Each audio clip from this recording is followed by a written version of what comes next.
Manager of Fox-47. Gary, thanks for joining us today. Thank you so much for the opportunity, Bob. I appreciate it. You have some good news to share at Fox and what Scripps Broadcasting is doing. Can you talk a little bit about that? Yeah, I'd love to. You know what?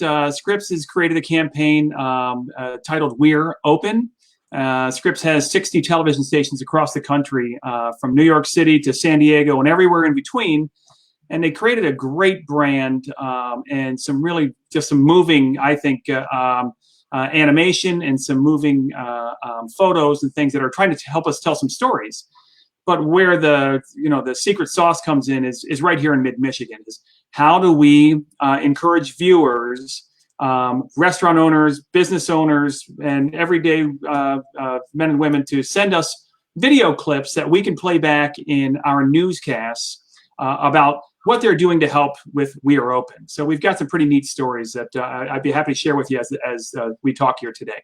Absolutely. We want to share those on the Epiphany Now site too, because, as we go through this pandemic, we keep hearing about all the negative, and there is so much negative, but it's so important to share that positive too, especially for all of us who are kind of cooped up in our house, working a lot, stress, kids, job, everything going on. So it's good to do that. You also have a link where you are sharing what businesses are open, correct? Yeah.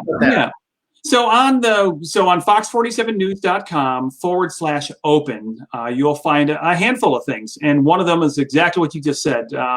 My hat's off to Chris Lewis. Chris is our digital director. And Chris reached out to every Chamber of Commerce in the mid-Michigan area and asked them to send out a survey to every restaurant in mid-Michigan. And so we've now compiled dozens and dozens and dozens of restaurants that are telling us, are they open? Will they be delivering? Will they be doing carry out?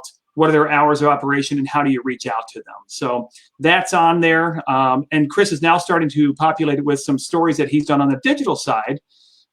We did one yesterday with American Fifth. That's the distillery in downtown Lansing, right next to the ballpark. Yeah.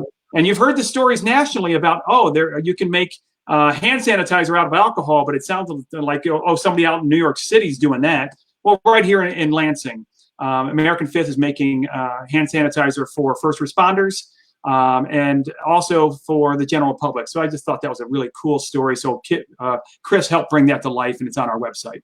It is very cool, and we appreciate that Fox-47 is sharing all the good news that's happening, as well as the latest news on the pandemic and what's happening. Gary, thanks so much for taking time out. Yeah. And fox47news.com for more information, and definitely keep sharing the good stuff. I appreciate it. Thanks so much, Bob, for having me on. Thank you. Thank you.